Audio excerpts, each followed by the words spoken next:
Boa noite.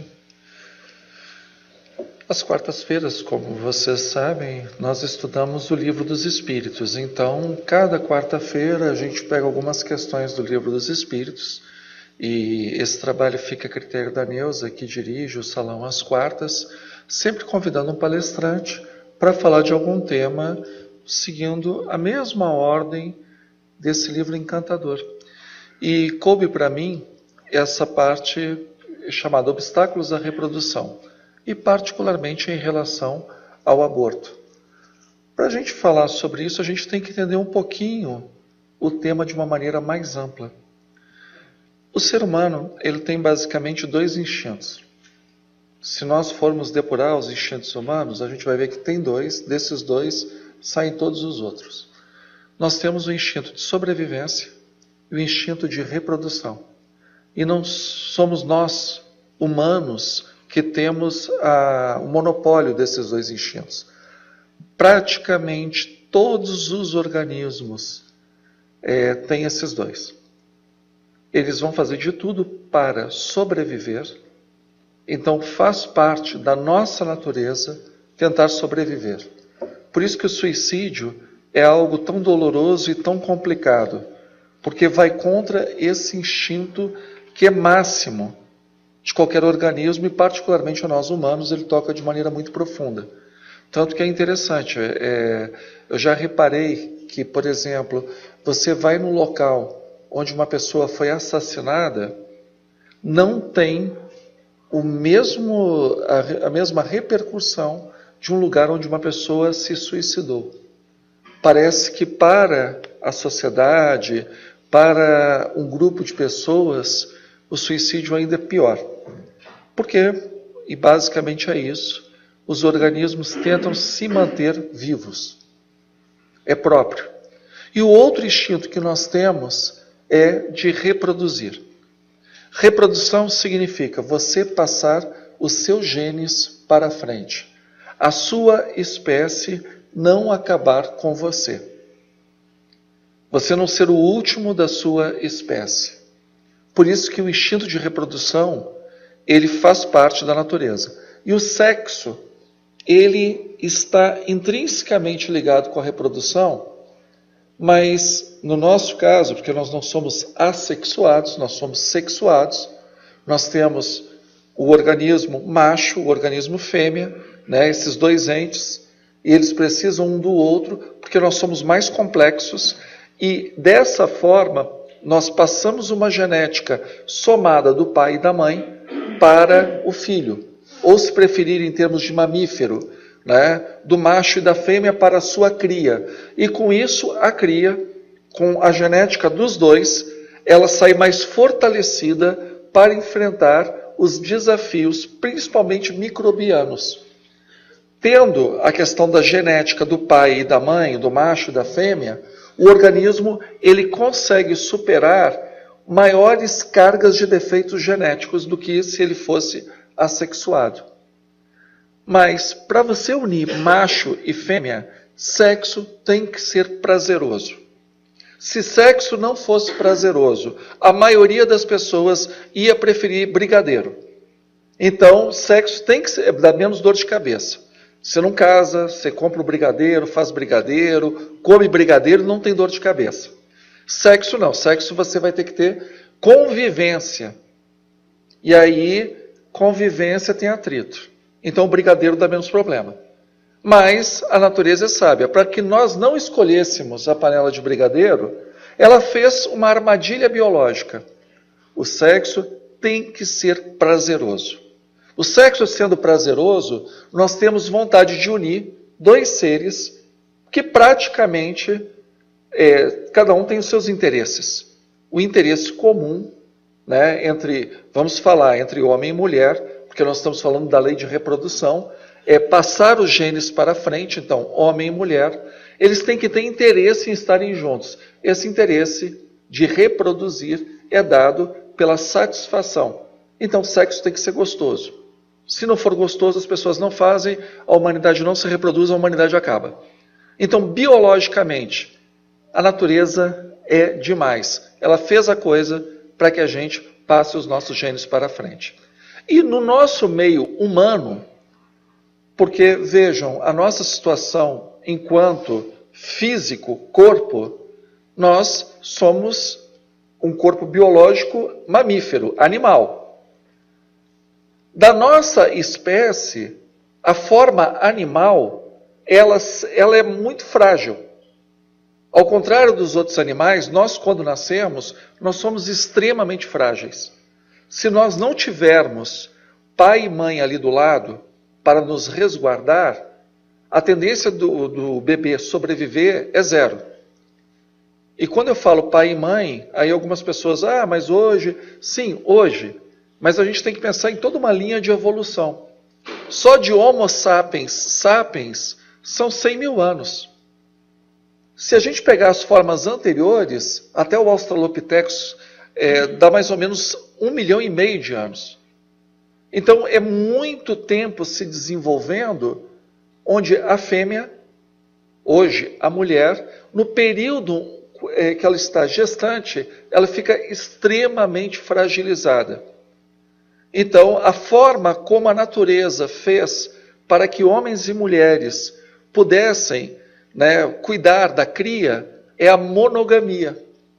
Foi a melhor forma, porque a mulher ela dá atenção para a criança e o homem dá atenção, ele protege criança e mulher.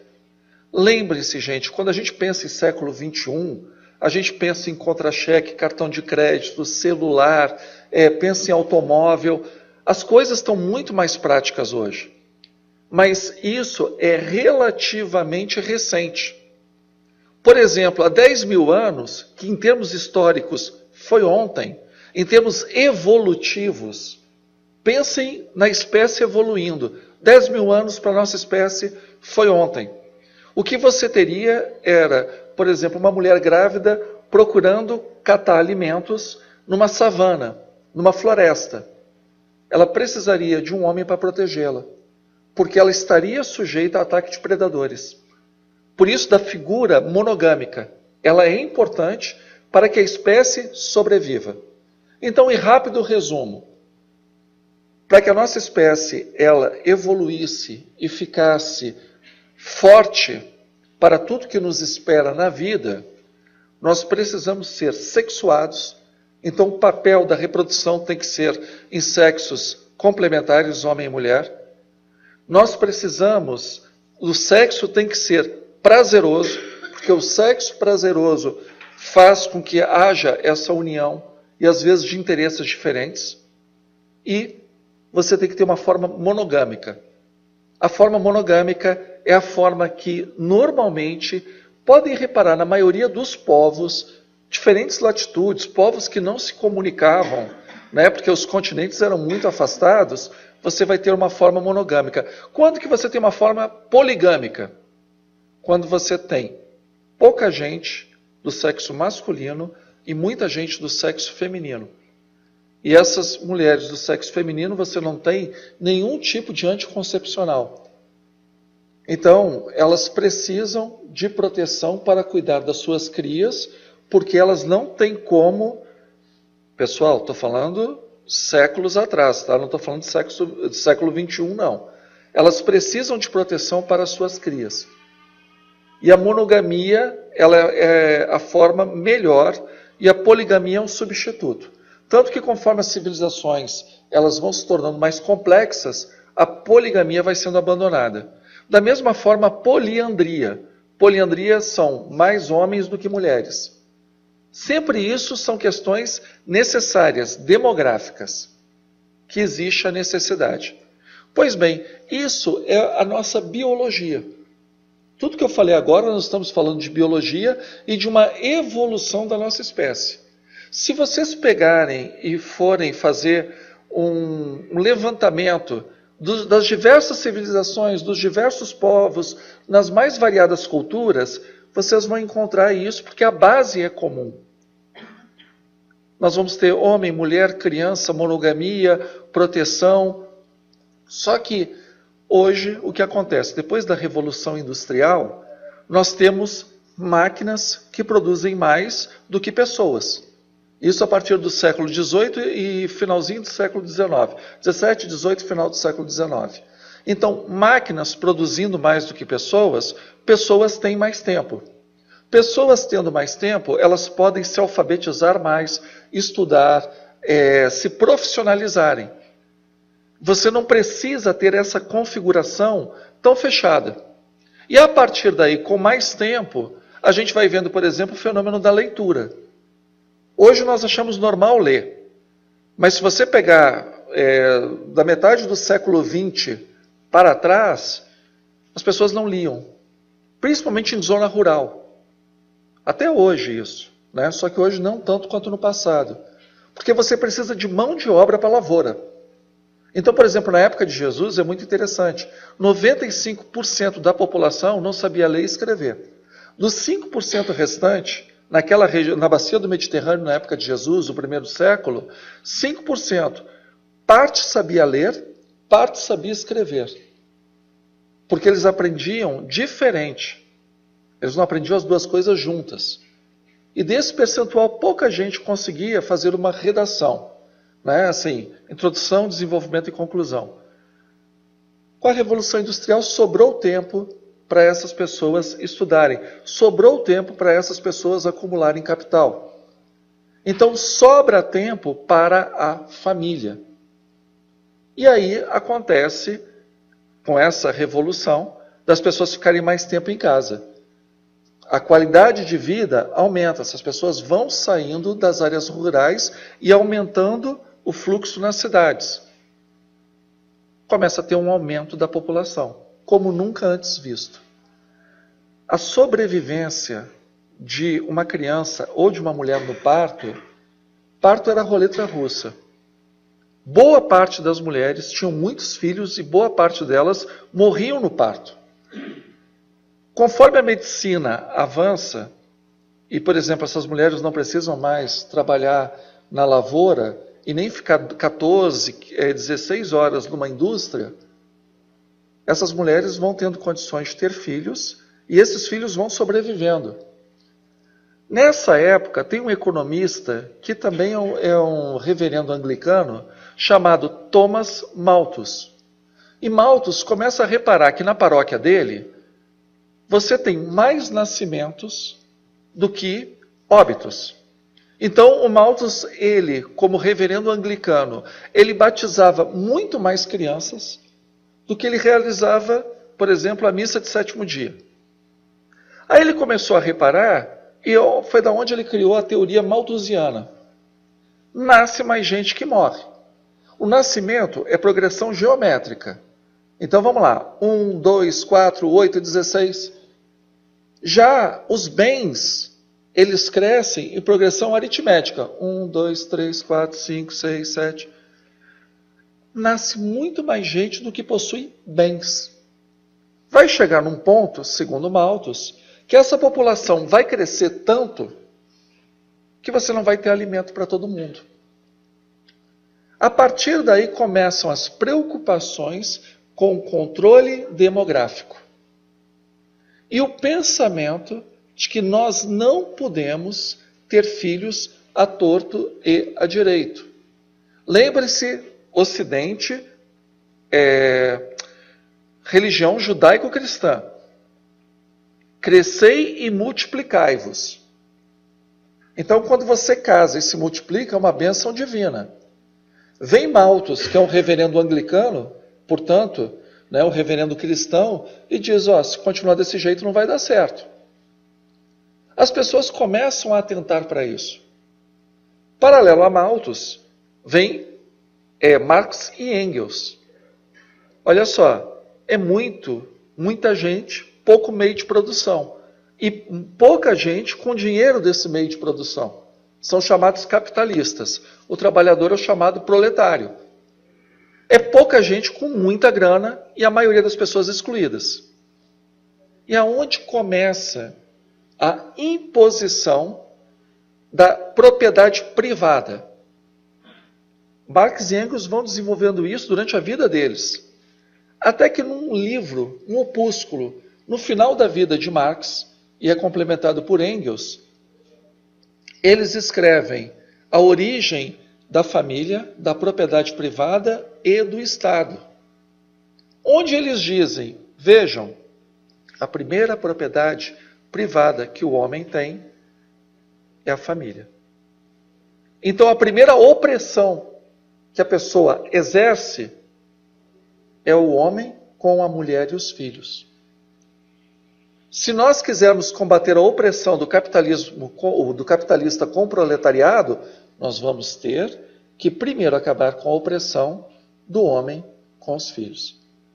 Mais tarde, final do século XVIII, começo do século XIX, aparece uma senhora enfermeira chamada Margaret Sangers, que era socialista. E ela conhece essas teorias. E ela vai vendo exatamente que o número de pessoas, principalmente a mãe dela morreu no parto. A mãe dela, se eu não me engano, teve 11 filhos. E ela vai vendo, não dá para continuar assim. Até porque cada filho que nós colocamos no mundo é mais um proletário para dar lucro para o capitalista. Ela era socialista, ela pensava dessa forma. Puxa, como é que nós temos que fazer? Bom, a primeira coisa é barrar os nascimentos dos bêbados, dos viciados de toda sorte, dos idiotas e das prostitutas. Porque, vejam, Darwin, com Mendelssohn, tem a ideia da genética. Nós, se somos idiotas, teríamos filhos idiotas. Se nós somos alcoólatras, teríamos filhos alcoólatras. Se nós somos jogadores, dados à jogatina, teremos filhos dados à jogatina. Essas pessoas têm que ser impedidas de se reproduzirem. E ela coloca também nesse grupo os negros. Tanto que a primeira clínica que ela faz de aborto é no bairro do Brooklyn, com maioria negra, para que os negros não se reproduzissem. Porque os negros eram considerados menos capazes do que os brancos. Então seriam mais pessoas pobres para a sociedade. Essa senhora vai passar a vida dela batalhando por isso. E ela vai criar um instituto que vai, na época que ela desencarna, já tem esse nome. Instituto Internacional de Planejamento Familiar. A sigla em inglês é IPPF. A IPPF, ela patrocina, aí deixa de ser controle familiar e passa a ser planejamento familiar. Por que deixa de ser controle de natalidade, controle populacional? Porque quem assume essa tarefa de infligir esse controle é um sujeito chamado John Rockefeller III, um dos caras mais ricos do mundo. Ele vai fazer uma viagem a Nova Delhi e ele na Índia vê o tanto de gente pobre. O pai dele, John Rockefeller Jr., tinha estudado muito Marx e Malthus. E ele fala assim, gente, se continuar desse jeito, não tem comida para todo mundo. Vai ter guerra em cima de guerra. O John Rockefeller III tinha visto a Primeira Guerra Mundial e a Segunda Guerra Mundial. Nós temos que diminuir a natalidade. Então eles começam a patrocinar todo tipo de pesquisa para diminuir a natalidade. Aí que nós temos o desenvolvimento do DIU, surgimento da pílula anticoncepcional, como uma forma de impor. Agora vejam, não é para qualquer mulher, são para as mulheres dos continentes chamados de terceiro mundo. Porque nós não queremos, na visão deles, que os pobres se reproduzam. Tudo isso gera obstáculo à reprodução. Essas pessoas vão vendo que qual é o natural de uma mãe, de uma mulher. Projetem isso para a década de 50, até a década de 60. Uma mulher gostaria de casar e ter filhos. Era o sonho dela, entrar de branco numa igreja, levada pelo pai, receber os presentes de casamento, tirar aquelas fotos do álbum, que, diga-se de passagem, só dá à noiva. O noivo, quando aparece, é porque ele está do lado da noiva. Aí fala álbum de casamento. Não, não é álbum de casamento. Não. O noivo é excluído ali. É imperativo. O noivo, quando aparece... Vocês conhecem a história. Noivo, quando a gente lembra do noivo no casamento, é porque ele fez alguma besteira. A noiva entra na igreja, todo mundo levanta, falta fazer ola. O noivo entra, você é capaz de ouvir um grilo cantando. Ninguém está nem aí pro noivo. Quando está aí pro noivo é porque ele errou na vestimenta. Batata. Esse era o sonho das mulheres.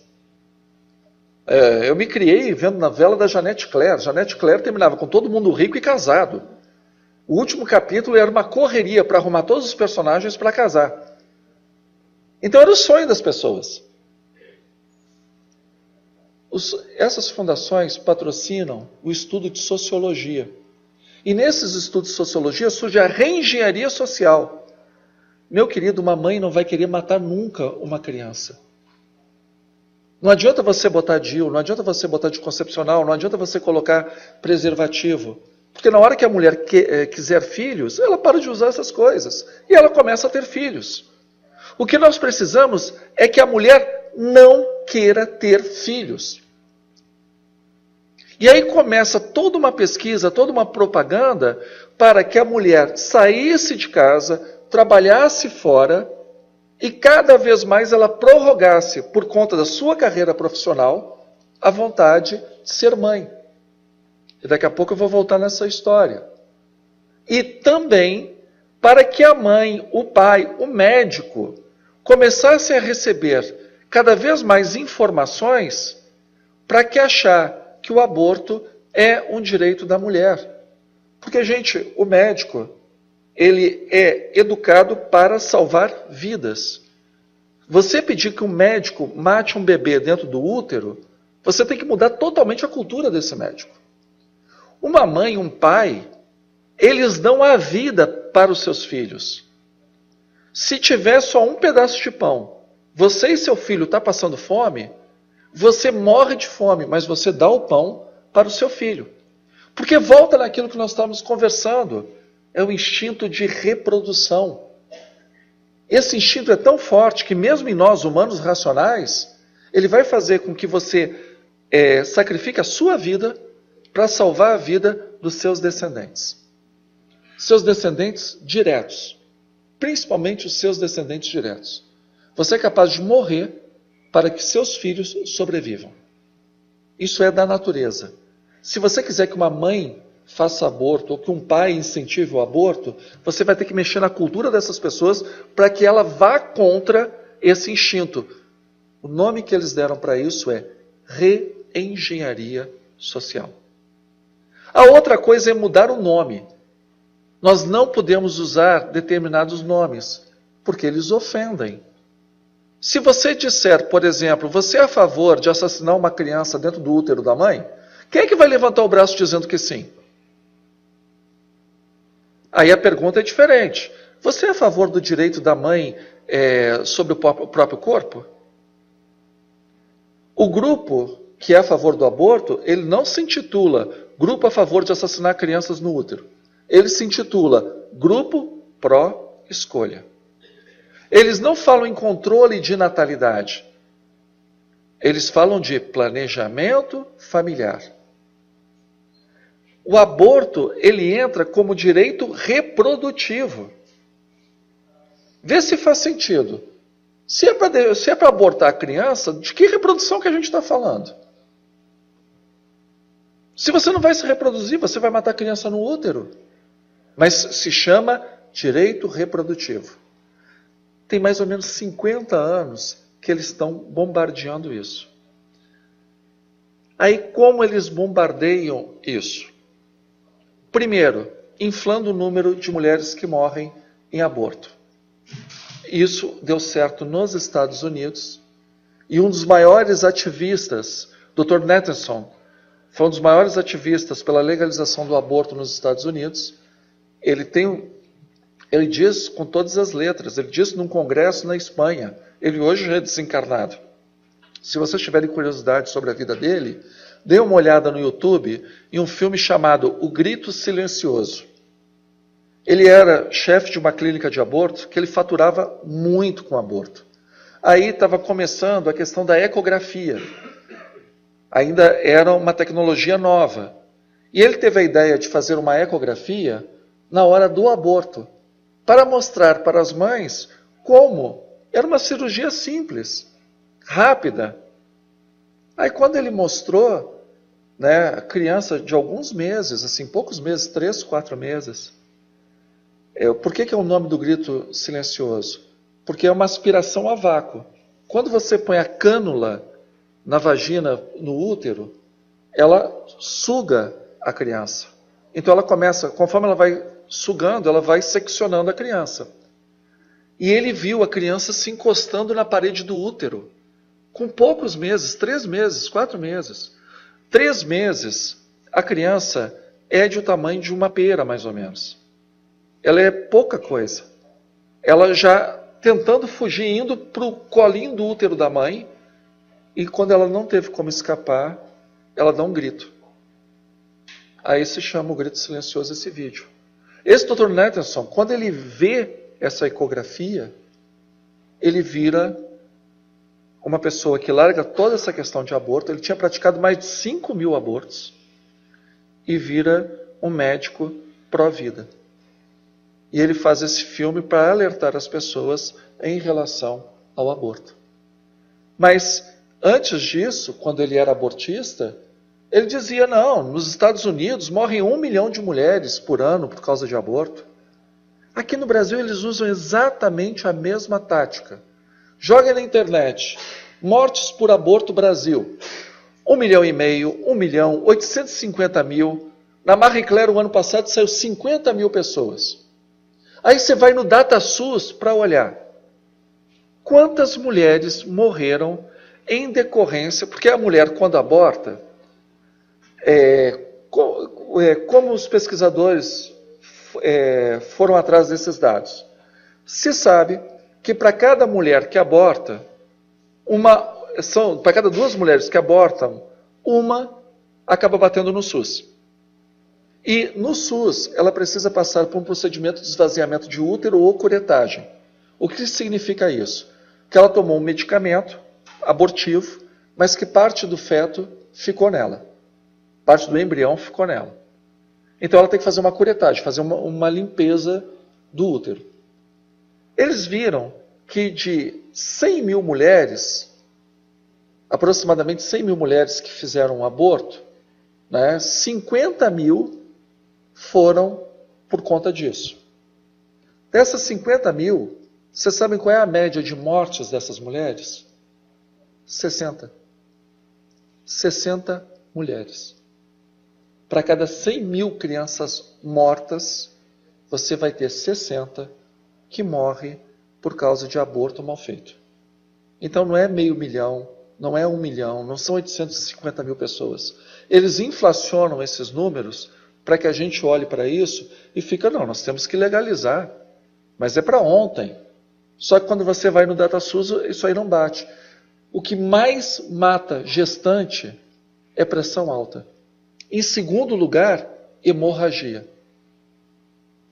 Então, o dinheiro que deveria ser... E você não vê um grupo chamado Pró-Escolha defendendo um melhor tratamento obstétrico para as mulheres.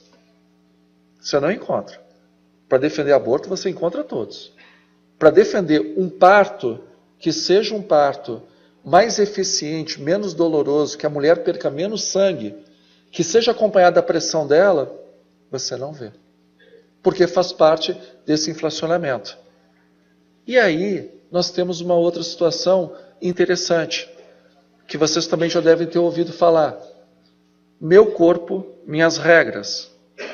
Eu honestamente não discuto isso. Meu corpo, minhas regras, está ótimo.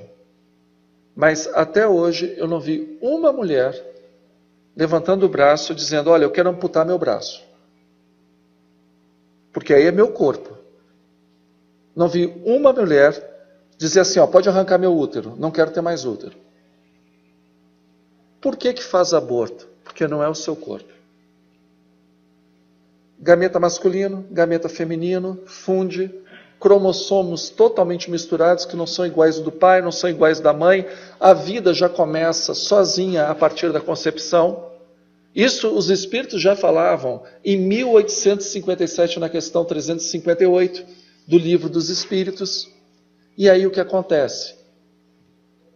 O ser se desenvolve e ele se desenvolvendo, ele cria a placenta, o cordão umbilical que serve. Você só tem isso porque você tem uma outra vida dentro de você. E os anticorpos da mãe vão tentar atacar a criança. Para vocês verem como o próprio corpo da mãe reconhece que não é o seu corpo. Com isso, essas pessoas massacraram tanto nos ouvidos de gerações e gerações, que é um método anticoncepcional, contraceptivo, o aborto, que países onde o aborto foi aprovado, o número cresce, e cresce muito. Por exemplo, a média de mulheres na Rússia, que o aborto é aprovado desde a Revolução Comunista, lá em 1917, o número de mulheres que utilizam o aborto como controle de natalidade é de 6, para cada mulher, de 6 a 8 abortos. Elas não usam, já usam como contracepção. Cresce assustadoramente, principalmente nas gerações que já crescem com a legalização. E para aqueles que tiverem alguma dúvida, sugiro, o YouTube existe para isso. Vejam como é um procedimento de aborto. Vejam a violência que é contra uma mulher. Honestamente, eu se fosse mulher, eu como homem, eu tenho medo de tratamento de canal. Então, procedimento de aborto, mas eu ia ter 400 filhos, mas não ia para um procedimento desse.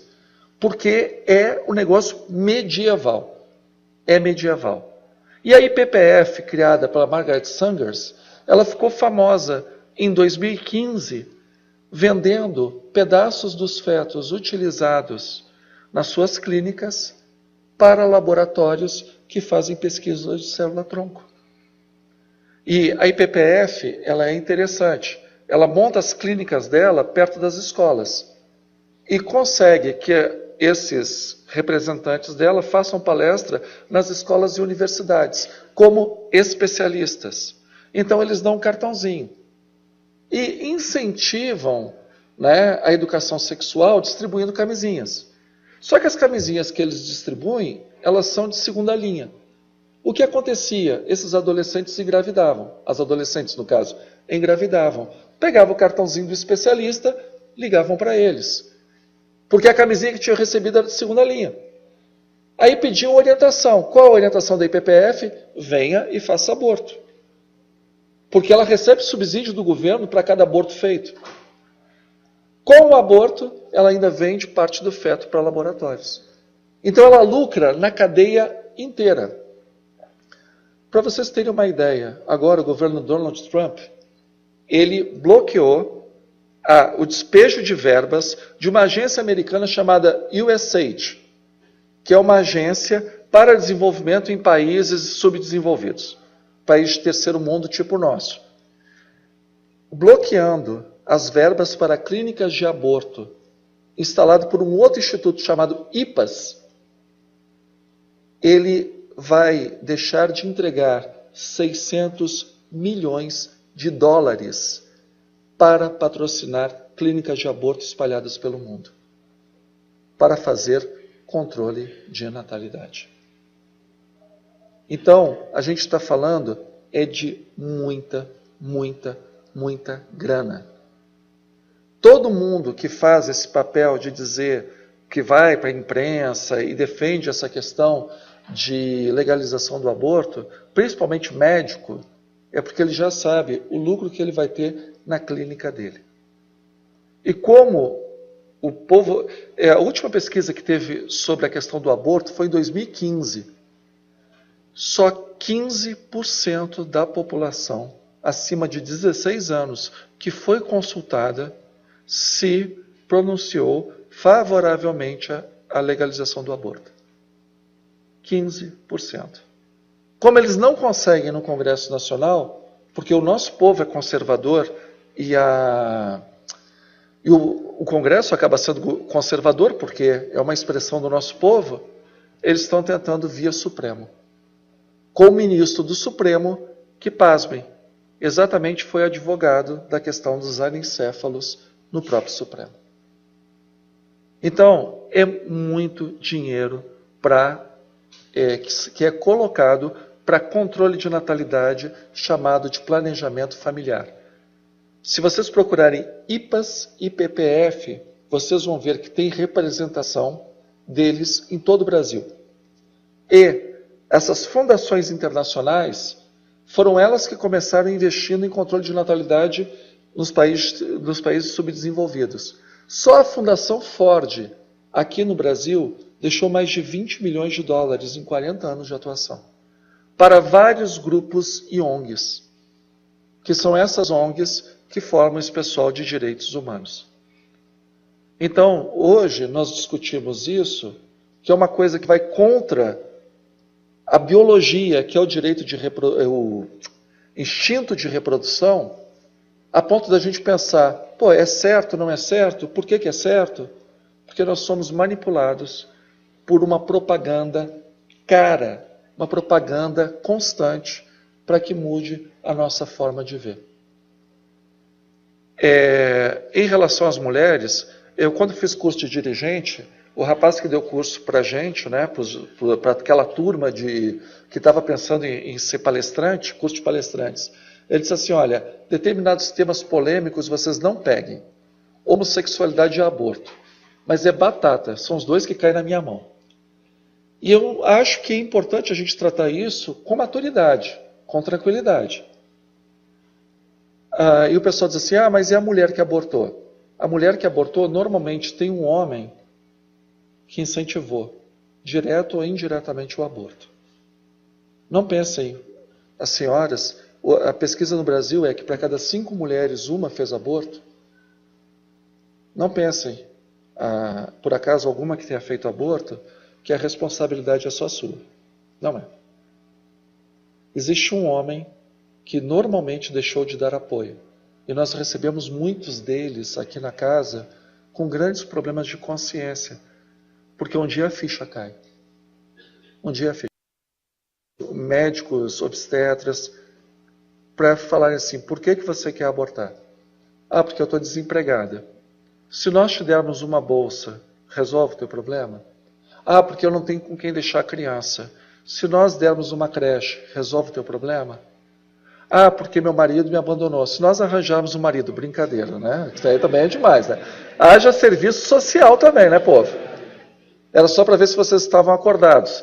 Então, vai tentando cercar o que leva essa... Porque, gente, o procedimento é muito agressivo. Então, se você puder evitar, até para o Estado é mais lucro. Aí eles foram vendo que a maioria das mulheres, quando tem o acolhimento, o apoio, elas não abortam. A maioria delas não aborta. Aborta porque se sente sozinha. E hoje, particularmente, aí agora eu volto para a questão do Livro dos Espíritos. O Livro dos Espíritos, questão 693 e 694. 693. O que os espíritos acham, né, do homem, por exemplo, regular a procriação das espécies? Olha, contanto que seja feito como um contrapeso para que na natureza nós não tenhamos pragas, e até para melhorar as espécies, tudo bem. É um contrapeso que Deus coloca no mundo para equilibrar a reprodução da natureza. Ok. Mas e o homem? Aí vamos esquecer esse negócio de ideologia de gênero, né? O homem, a mulher, o homex, né? Que é homem e mulher. Vamos falar, e o homem? Ser humano. E o homem? Ele, quando usa qualquer forma de obstaculizar a reprodução para atender à sua sensualidade, os espíritos colocam preponderância da matéria em relação à sua espiritualidade, aos seus valores espirituais. Nós, seres humanos, usando um vocabulário bem simples, nós não transamos só para reproduzir. Nós somos muito complicados. Nós transamos por vários motivos. Então, o ser humano é complexo. Mas qual é o problema? É que sempre, quando nós temos uma relação sexual, você não entra só no corpo da pessoa. Você não está só dividindo, conjugando corpos. Naquele corpo, o ato do sexo traz toda uma psicologia junto com o corpo. Se nós não tivermos respeito pela outra pessoa, e aí, o básico, gente, o básico. Homem, mulher, faz coisinha, pode ter filho. Tudo que você planejou pode vir a dar errado. Por isso que tem que ter muito respeito, muita responsabilidade. Porque pode dar errado. Pode ser mais do que uma noite, pode ser mais do que uma aventura. E ainda que não dê, não apareça nenhum resultado chamado bebê. Existe um psiquismo de uma pessoa ali. Ela não está abrindo só o corpo. Mesmo o homem, ali tem muito do lado do psiquismo, da alma da pessoa. Por isso que as coisas têm que ser feitas com responsabilidade. E o que acontece hoje, por exemplo, é que as pessoas estão se sexualizando cada vez mais novas. Em idade que o corpo já tem uma maturidade, mas a pessoa não tem. As pessoas estão tendo relações, a primeira relação sexual, cada vez mais cedo, sem estarem preparadas para as consequências da relação. E consequências da relação, você não inclui só o bebê, não. Você pode incluir doença sexualmente transmissível, você pode incluir vários aspectos, paixonite aguda, depressão, poesia, o que você quiser. Porque a coisa não vem... As pessoas estão numa fase de autoafirmação na adolescência. E dali pode sair uma criança. A criança não tem nada a ver com a falta de maturidade daquelas pessoas. Por isso que é importante, antes de tudo, a educação. Deve-se investir cada vez mais na educação. Mas quem deve educar os filhos não são os professores. Quem deve educar os filhos são os pais. Os pais não podem terceirizar essa conversa. Vocês não sabem, gente, como está doido esse negócio de educação sexual nas escolas. Deem uma olhada, pesquisem as cartilhas que já foram distribuídas pelo MEC. O tipo de sexo que eles estão colocando para crianças de 9 a 11 anos. A responsabilidade é nossa, pai e mãe. Hoje não tem mais bobo. Hoje uma pessoa, na época do passado, a pessoa engravidava porque acreditava em cegonha e repolho. Hoje, com internet, Facebook, YouTube, TV a cabo, a pessoa vai engravidar acreditando que é cegonha? As pessoas sabem muito bem o que estão fazendo. As pessoas sabem muito bem o que estão fazendo. E é uma responsabilidade para o resto da vida. Aí quando nada dá certo, não tem diálogo, não tem educação, não tem responsabilidade, não tem preservativo anticoncepcional, então vamos abortar. Isso gera trauma. Não é cortar a unha. As mulheres que passaram por isso, nenhuma delas sai a mesma, a não ser que seja psicopata. Nenhuma mulher, porque vai contra a própria natureza da mulher. Esses são os obstáculos à reprodução, simplesmente por quê? Porque muitas vezes a gente quer satisfazer a nossa sensualidade. E o outro? Nessa época de valores chamados, os filósofos estão chamando agora de valores líquidos, valores fluidos, eu estou preocupado comigo, o outro que se dane. Pô, mas a gente não acredita em Deus, não? Deus não tem as leis perfeitas dele? Se eu não sigo as leis de Deus, eu acho que não tem consequência? Como assim? Onde é que está a minha fé? Porque a fé não é só para pedir, a fé também foi feita para raciocinar. Onde é que está a minha fé? Se eu acho que não tem um pai acima de tudo que quer ver os filhos se tratando com responsabilidade. Não tem nada mais íntimo do que a relação sexual entre duas pessoas. Então, se essa relação for feita de forma irresponsável, você está atropelando o sentimento de outra pessoa. E se dessa relação nascer um bebê, que pode nascer, e você pensar em matar esse bebê porque você não quer assumir responsabilidades, eu estou muito jovem, eu não ganho o suficiente, não tenho condições para mais um filho, porque não é a pessoa que eu queria para a minha vida. Quais as outras desculpas que a gente vai ter para matar uma criança no útero da mãe? É uma coisa para a gente pensar. Porque isso as pessoas não falam. Tem consequências. Tem consequências. Não precisa ser uma pessoa que acredite em Deus, não precisa ser uma pessoa religiosa para olhar para isso e ter dignidade.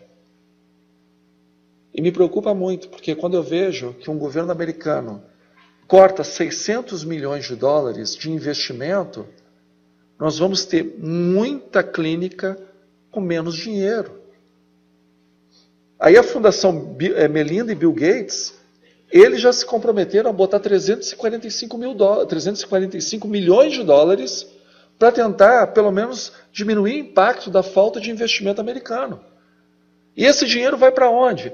África, Índia, Brasil, América do Sul. Porque no primeiro mundo eles estão incentivando as pessoas a terem filho. O nome disso é neocolonialismo. Os países do primeiro mundo estão definindo para nós o que a gente deve fazer ou deixar de fazer. E a gente está comprando essa ideia. A gente está mutilando mães, deixando pais sem filhos, por conta de fundação internacional, de governo americano. Como assim? E eles entram na ONU, porque eles são os maiores patrocinadores da ONU. A ONU tem uma agência para isso.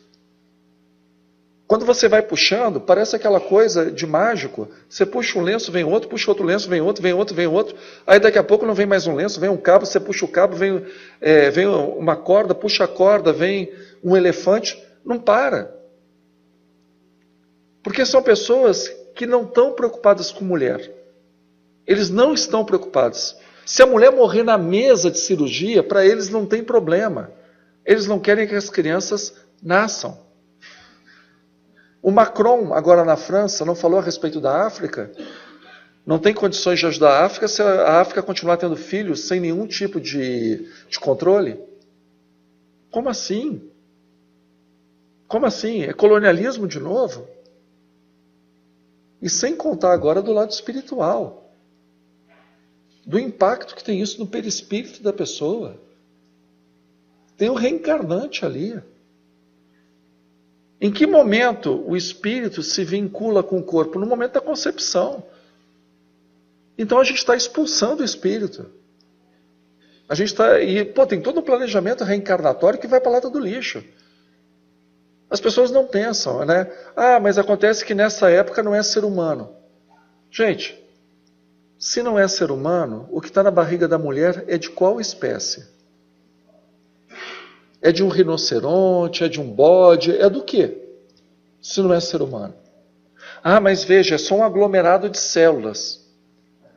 Todo mundo que está aqui no auditório, as pessoas que estão me vendo pela internet, nós somos o quê, gente? A gente não é aglomerado de célula? Mas não tem utilidade nenhuma. Olha, se for por esse critério, muita gente domingo, com controle remoto no sofá de casa, vai dançar. Mas é porque a criança vai nascer com defeito. Vocês sabiam que na hora do parto pode ter problema e a criança levar sequela pro resto da vida? E aí o que a gente vai fazer? Vai matar o bebê depois de nascido? Só porque ele está fora do ventre? Aí a gente não mata, mas está dentro do ventre. Nos Estados Unidos hoje você pode matar até o 9º mês, contanto que a cabeça da criança não seja tirada do corpo da mãe. Até o 9º mês. E eu não vou nem entrar em detalhes, porque vocês ainda têm que dormir à noite. É coisa terrível. E tudo isso porque as pessoas não estão nem um pouco interessadas na espiritualidade da gente, não estão interessadas com a saúde da mulher, direito de escolha, caramba. Não está preocupado com nada disso. Está querendo diminuir a população mundial. E se diminuir a população mundial e precisar de gente, o mesmo pessoal que é a favor do aborto proíbe o aborto. Porque para eles a gente é massa de manobra. Não dá para continuar assim. Não dá para continuar assim. E a reprodução, ela é uma tendência natural do nosso instinto de reprodução. Sexo vai fazer parte da nossa vida, com certeza, porque nós somos seres sexuados. Então nós temos hormônios que nos impelem a fazer sexo. Poxa, mas Deus deu um cérebro. Deu um cérebro. É para usar. Sabe? Não vem com manual, mas é para usar. A gente tem cérebro, é fazer bom uso dele. Não é para usar os outros, é para usar o cérebro. Então, a espiritualidade não quer que a gente tenha 16 filhos. É para a gente ter filhos de acordo com a nossa capacidade, de acordo com as nossas condições. Mas assim, se eu tiver mais de um filho, eu não vou poder ir para a França todo final de ano. Convenhamos, né? Isso aí não é bem uma condição, né?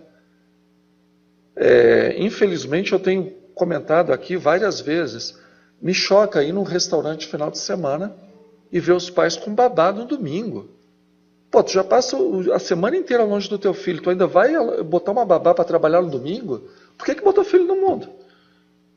Não quer ser pai, não quer ser mãe, quer terceirizar, pô? Isso quando não chega aqui, terceiriza a criança, né? Eu estou dando palestra, as pessoas estão assistindo e a criança fica correndo aqui. Aí fica, né? Aí no final eu sempre converso com a mãe, com a avó. Olha, o som lá também é bom para a criança, porque para a criança isso aqui é uma tortura. Às vezes é uma tortura para vocês, quanto mais para a coitada da criança. Mas quero deixar um recado. Não deixem de assistir a palestra desde o começo até o final. Quanto pior a palestra, mais cedo vocês cheguem. Porque nem o obsessor aguenta. Então vocês querem desobsessão? Cheguem cedo na palestra. Porque aí o espírito vai embora, deixa vocês, não aguenta, e vocês aqui, firme e forte. Né? Aí eu falo para a mãe, para a avó, olha, mas dali dá para ouvir, a criança corre, fica à vontade. Não, mas eu prestei atenção. Sim, a senhora prestou atenção, mas as outras 400 pessoas que estavam no auditório não prestaram. Então, a gente não pode terceirizar a educação de filho. Botou no mundo, é para assumir. Não tem nada mais bonito do que isso. Não tem nada mais lindo do que isso. Eu não entendo como é que uma pessoa pode pensar em fazer sushi de criança, gente. Aborto é isso, é sushi de criança. Destino de uma criança abortada, vaso sanitário, lata de lixo ou incinerador. Como que uma pessoa pode se sentir confortável em botar alguém dentro de um negócio desse? Não é possível. Então o Espiritismo, ele fala respeito. Porque é o que Jesus falava. Você não ama se você não respeitar. Respeito à mulher, respeito ao pai, respeito do médico, respeito da sociedade, respeito para aquela criança que vai nascer, sabe? Respeito para a nossa paternidade, para a nossa maternidade, porque a gente só está aqui hoje porque as pessoas respeitaram esse nosso direito. Por isso que nós estamos aqui. Se os nossos pais não tivessem respeitado isso, eu não estaria aqui falando, nem vocês estariam aqui ouvindo. Então, sexo é muito bom, sexo é da natureza, sexo, ele faz parte de colocar a espécie para frente, faz parte também de unir os casais, mas ele deve ser feito com inteligência, com respeito. Porque aí, quando a gente fizer isso, é muito pouco provável que uma única criança no mundo seja abortada. Uma noite de paz a todos.